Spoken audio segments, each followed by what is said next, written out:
তো দেখো এতক্ষণে তোমরা কিন্তু বুঝে গেছো যে আমি কোথায় যাচ্ছি। আর আমি এই যে রেডি হয়ে নিয়েছি, আর এখন প্রায় 7:30 মতো বাজে সন্ধে। তো আমাকে কেমন লাগছে অবশ্যই তোমরা কমেন্টে জানিও, সেরকম কিছু করিনি তাও জানিও। তো বেরিয়ে পড়েছি। আর কিছুদিন আগে যেহেতু সবাই জানো যে গণেশ পুজো ছিল, তো তারই উপলক্ষে একটা ছোট্ট মতো মেলা বসেছে, ওইটাই দেখতে যাচ্ছি। যেহেতু খুব একটা বাইরে বেরোনো হয় না, বাজারঘাটে বেরোনো হয়, সেরকম আর কোথাও আমার ব্লগে তোমরা দেখতে পাবে না যে আমি বাইরে বেরোচ্ছি।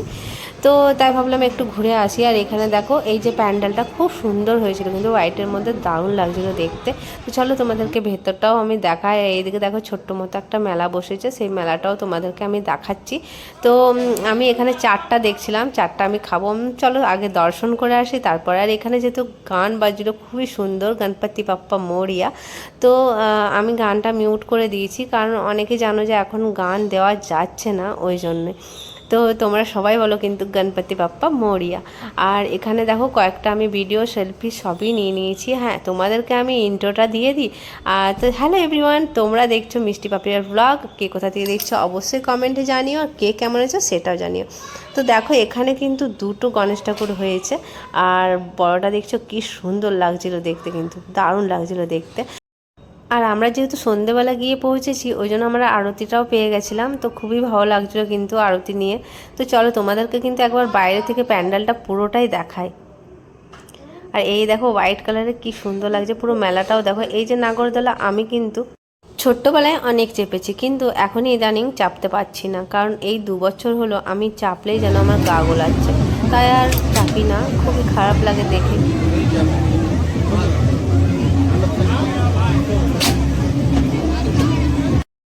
আর এইদিকে দেখতে পাচ্ছ ছেলে কিন্তু মিকি মাউসে চাপবে বলে বায়না করেছে খুবই।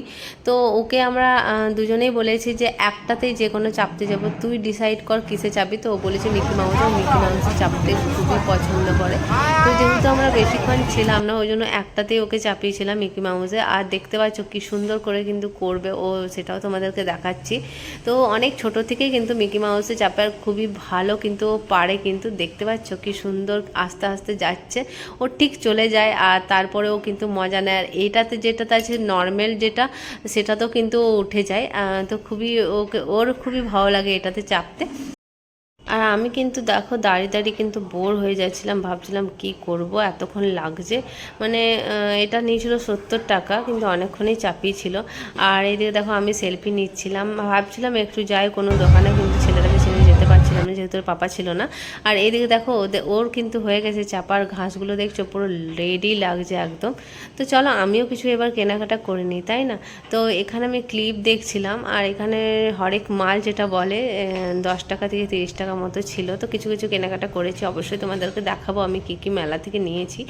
আর অনেক কিছুই কিনেছি। আর এইদিকে দেখো আমার বর কিন্তু যেহেতু হাজমোলা যেগুলো থাকে ওগুলো খেতে খুবই পছন্দ করে, চকলেটগুলো, তো ও চকলেটগুলো নিচ্ছিল।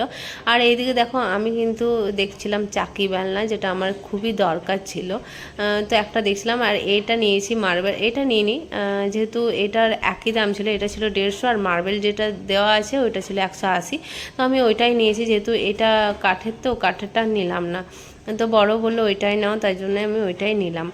চলো আমাদের কেনাকাটা কিন্তু কমপ্লিট হয়ে গেছে। আর এইদিকে আমি খেয়ে নেবো কিন্তু এখন ঘুগনি। এই মেলাতে এলে ঘুগনিটা না খেলে আমার জন্য পোষায় না। তো এটা 10 টাকা না 15 টাকা প্লেট ছিল, তো খুবই টেস্টি ছিল। কিন্তু তারপরে একটু রেস্টুরেন্টে চলে গেছিলাম খাওয়া দাওয়া করতে। আর রেস্টুরেন্টের খাবার আমি সেরকমভাবে খাই না, তোমরা প্রত্যেকে জানো সেটা, আমার ব্লগ যারাই দেখো। তো এখানে অর্ডার দিয়েছিল চিকেন কষা, চিকেন চিলি, আর স্যালাড যেটা আমার খুব ফেভারিট। আর এদিকে ছিল নান, বাটার নান আর প্লেন নান। তো আমি প্লেন নানটাই খাবো। আর 2 পিস চিকেন চিলি নিয়েছিলাম, আর স্যালাডটা নিয়েছিলাম। স্যালাডটা তো ডায়েটের মধ্যে পড়ে, তোমরা অনেকেই জানো। তো আমার খেতে খুবই ভালো লাগে। তো চলো আমাদের হয়ে গেছে অলমোস্ট, এবার বাড়ি যাব। আর আমার আওয়াজ শুনতে তোমরা শুনে বুঝতেই পারছো যে কিছুদিন আগে যেহেতু ওয়েদারটা চেঞ্জ হয়েছে। আর এই যে বৃষ্টির মধ্যে মেলা গেছিলাম ঘুরতে, পুজো দেখতে। তারপর একদিন বাজারও গেছি, সেই ব্লগটাও তোমরা খুব জলদি পাবে। দুর্গাপূজার কী কেনাকাটা করেছি সেটাই। আর এদিকে দেখো কিন্তু আমার শরীরটা খুব একটা ভালো নেই, মানে জ্বর এসে তার উপর থেকে সর্দি করেছে প্রচণ্ড, আওয়াজ শুনে তোমরা বুঝতেই পারছো।